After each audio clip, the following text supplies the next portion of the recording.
Avonlea school. Anne and Diana walked home that evening feeling very sober indeed. Red eyes and damp handkerchiefs bore convincing testimony to the fact that Miss Stacy's farewell words must have been quite as touching as Mr. Phillips had been under similar circumstances 3 years before. Diana looked back at the schoolhouse from the foot of the spruce hill and sighed deeply. "It does seem as if it was the end of everything, doesn't it?" she said dismally. "You oughtn't feel half as badly as I do," said Anne, hunting vainly for a dry spot in her handkerchief. "You'll be back again next winter, but I suppose I've left the dear old school forever, if I've good luck, that is." "It won't be a bit the same. Miss Stacy won't be there, nor you, nor Jane, nor Ruby, probably.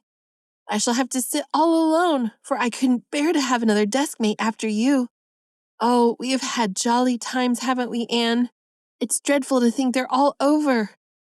2 big tears rolled down by Diana's nose. "If you would stop crying, I could," said Anne imploringly. "Just as soon as I put away my hanky, I see you brimming up, and that starts me off again.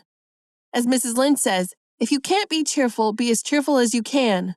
After all, I dare say I'll be back next year. This is one of the times I know I'm not going to pass. They're getting alarmingly frequent." "Why, you came out splendidly in the exams Miss Stacy gave." "Yes, but those exams didn't make me nervous.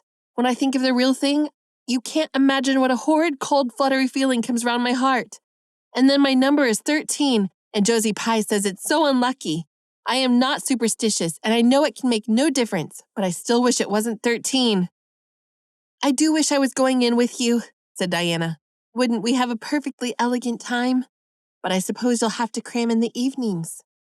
"No, Miss Stacy has made us promise not to open a book at all.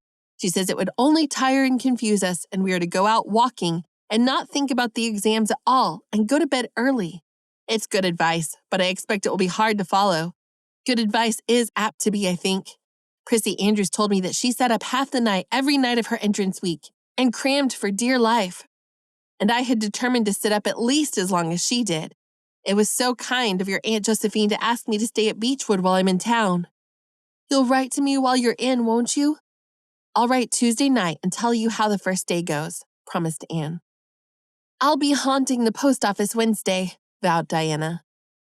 Anne went to town the following Monday, and on Wednesday Diana haunted the post office as agreed and got her letter. "Dearest Diana," wrote Anne, "here it is Tuesday night, and I'm writing this in the library at Beechwood. Last night I was horribly lonesome, all alone in my room, and wished so much you were with me. I couldn't cram because I'd promised Miss Stacy not to, but it was as hard to keep from opening my history as it used to be to keep from reading a story before my lessons were learned. This morning, Miss Stacy came for me and we went to the academy, calling for Jane and Ruby and Josie on our way. Ruby asked me to feel her hands, and they were as cold as ice. Josie said I looked as if I hadn't slept a wink, and she didn't believe I was strong enough to stand the grind of the teacher's course even if I did get through. There are times and seasons, even yet, when I don't feel that I've made any great headway in learning to like Josie Pye. When we reached the academy, there were scores of students there from all over the island.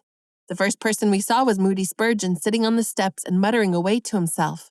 Jane asked what on earth he was doing, and he said he was repeating the multiplication table over and over to steady his nerves, and for pity's sake not to interrupt him. Because if he stopped for a moment, he got frightened and forgot everything he ever knew. But the multiplication table kept all his facts firmly in their proper place.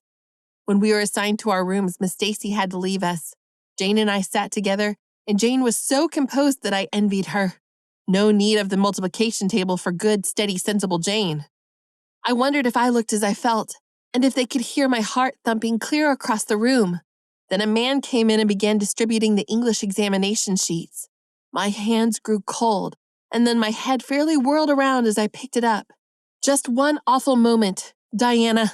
I felt exactly as I did 4 years ago when I asked Marilla if I might stay at Green Gables. And then everything cleared up in my mind, and my heart began beating again. I forgot to say that it had stopped altogether, for I knew I could do something with that paper anyhow. At noon, we went home for dinner and then back again for history in the afternoon. The history was a pretty hard paper, and I got dreadfully mixed up in the dates. Still, I think I did fairly well today. But oh, Diana, tomorrow the geometry exam comes off, and when I think of it, it takes every bit of determination I possess to keep from opening my Euclid. If I thought the multiplication table would help me any, I would recite it from now until tomorrow morning. I went down to see the other girls this evening. On my way, I met Moody Spurgeon wandering distractedly around. He said he knew he'd failed in history, and he was born to be a disappointment to his parents, and he was going home on the morning train, and it would be easier to be a carpenter than a minister anyhow. I cheered him up and persuaded him to stay to the end, because it would be unfair to Miss Stacy if he didn't. Sometimes I have wished I was born a boy, but when I see Moody Spurgeon, I'm always glad I'm a girl and not his sister. Ruby was in hysterics when I reached their boarding house. She had just discovered a fearful mistake she had made in her English paper. When she recovered, we went uptown and had an ice cream. How we wished you had been with us. Oh, Diana, if only the geometry examination were over. But there, as Mrs. Lynde would say, the sun will go on rising and setting whether I fail in geometry or not. That is true, but not exactly comforting. I think I'd rather it didn't go on if I failed. Yours devotedly, Anne. The geometry examination and all the others were over in due time, and Anne arrived home on Friday evening, rather tired, but with an air of chastened triumph about her. Diana was over at Green Gables when she arrived, and they met as if they had been parted for years. You old darling! It's perfectly splendid to see you back again. It seems like an age since you went to town. And oh, Anne, how did you get along? Pretty well, I think. In everything but geometry. I don't know whether I passed it or not, and I have a creepy-crawly presentiment that I didn't. Oh, how good it is to be back. Green Gables is the dearest, loveliest spot in the world. How did the others do? The girls say they know that they didn't pass, but I think they did pretty well. Josie says the geometry was so easy a child of 10 could do it.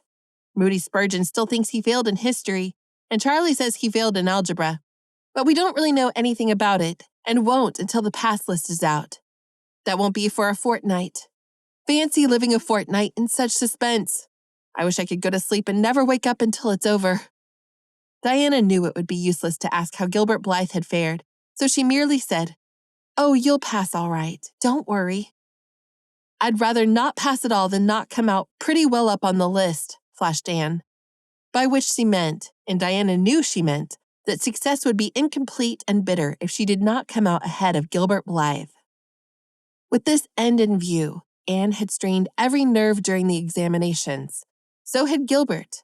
They had met and passed each other on the street a dozen times without any sign of recognition, and every time Anne had held her head a little higher and wished a little more earnestly that she had made friends with Gilbert when he asked her, and vowed a little more determinedly to surpass him in the examination. She knew that all Avonlea Jr. was wondering which would come out first. She even knew that Jimmy Glover and Ned Wright had a bet on the question, and that Josie Pye had said that there was no doubt in the world that Gilbert would be first. And she felt her humiliation would be unbearable if she failed. But she had another and nobler motive for wishing to do well. She wanted to pass high for the sake of Matthew and Marilla, especially Matthew. Matthew had declared to her his conviction that she would beat the whole island. That, Anne felt, was something it would be foolish to hope for, even in the wildest dreams. But she did hope fervently that she would be among the first 10 at least, so that she might see Matthew's kindly brown eyes gleam with pride in her achievement. That, she felt, would be a sweet reward indeed for all her hard work and patient grubbing among unimaginative equations and conjugations. At the end of the fortnight, Anne took to haunting the post office also, in the distracted company of Jane, Ruby, and Josie, opening the Charlottetown dailies with shaking hands and cold, sink-away feelings, as bad as any experienced during the entrance week. Charlie and Gilbert were not above doing this too, but Moody Spurgeon stayed resolutely away. "I haven't got the grit to go there and look at a paper in cold blood," he told Anne. "I'm just going to wait until somebody comes and tells me suddenly whether I've passed or not." When 3 weeks had gone by without the pass list appearing, Anne began to feel that she really couldn't stand the strain much longer. Her appetite failed, and her interest in Avonlea doings languished. Mrs. Lynde wanted to know what else you could expect with a Tory superintendent of education at the head of affairs, and Matthew, noting Anne's paleness and indifference and the lagging steps that bore her home from the post office every afternoon, began seriously to wonder if he hadn't better vote grit at the next election. But one evening, the news came. Anne was sitting at her open window, for the time forgetful of the woes of examinations and the cares of the world, as she drank in the beauty of the summer dusk, sweet-scented with flower breaths from the garden below, and sibilant with the rustling from the stir of poplars. The eastern blue sky above the firs was flushed faintly pink from the reflection of the west, and Anne was wondering dreamily if the spirit of color looked like that, when she saw Diana come flying down through the firs, over the log bridge and up the slope, with a fluttering newspaper in her hand. Anne sprang to her feet, knowing at once what the paper contained. The pass list was out. Her head whirled and her heart beat until it hurt her. She could not move a step. It seemed an hour to her before Diana came rushing along the hall and burst into the room without even knocking. So great was her excitement. "Anne, you've passed!" she cried. "Passed the very first! You and Gilbert both!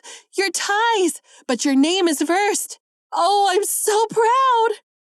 Diana flung the paper on the table and herself on Anne's bed, utterly breathless and incapable of further speech. Anne lighted the lamp, oversetting the match safe and using up a half-dozen matches before her shaking hands could accomplish the task. Then she snatched up the paper. Yes, she had passed. There was her name at the very top of a list of 200. That moment was worth living for. "You did just splendidly, Anne," puffed Diana, recovering sufficiently to sit up and speak, for Anne, starry-eyed and rapt, had not uttered a word. "Father brought the paper home from Bright River not 10 minutes ago. It came out on the afternoon train, you know, and won't be here till tomorrow by mail. And when I saw the pass list, I just rushed over like a wild thing. You've all passed, every one of you, Moody Spurgeon and all, although he's conditioned in history. Jane and Ruby did pretty well. They're halfway up. And so did Charlie. Josie just scraped through with 3 marks to spare, but you'll see she'll put on as many airs as if she'd led. Won't Miss Stacy be delighted? Oh, Anne, what does it feel like to see your name at the head of a pass list like that? If it were me, I know I'd go crazy with joy. I am near crazy as it is, but you're as calm and cool as a spring evening." "I'm just dazzled inside," said Anne. "I want to say 100 things, and I can't find words to say them in. I never dreamed of this. Yes, I did too. Just once. I let myself think once. What if I should come out first? Quakingly, you know, for it seems so vain and presumptuous to think I could lead the island. Excuse me a minute, Diana. I must run right out to the field to tell Matthew. Then we'll go up the road and tell the good news to the others." They hurried to the hayfield below the barn where Matthew was coiling hay, and as luck would have it, Mrs. Lynde was talking to Marilla at the lane fence. "Oh, Matthew!" exclaimed Anne. "I've passed, and I'm first, or one of the first. I'm not vain, but I'm thankful." "Well, now, I always said it," said Matthew, gazing at the pass list delightedly. "I knew you could beat them all easy." "You've done pretty well, I must say, Anne," said Marilla, trying to hide her extreme pride in Anne from Mrs. Rachel's critical eye. But that good soul said heartily, "I just guess she has done well, and far be it from me to be backward in saying it. You're a credit to your friends, Anne, that's what, and we're all proud of you." That night, Anne, who had wound up the delightful evening with a serious little talk with Mrs. Allen at the manse, knelt sweetly by her open window in a great sheen of moonshine, and murmured a prayer of gratitude and aspiration that came straight from her heart. There was in it thankfulness for the past and reverent petition for the future, and when she slept on her white pillow, her dreams were as fair and bright and beautiful as maidenhood might desire. This was Chapter 32 of Anne of Green Gables, written by Ella Montgomery, narrated by Rachel Wingerd, produced by Wingerd Media. Please like and subscribe to be notified for coming chapters.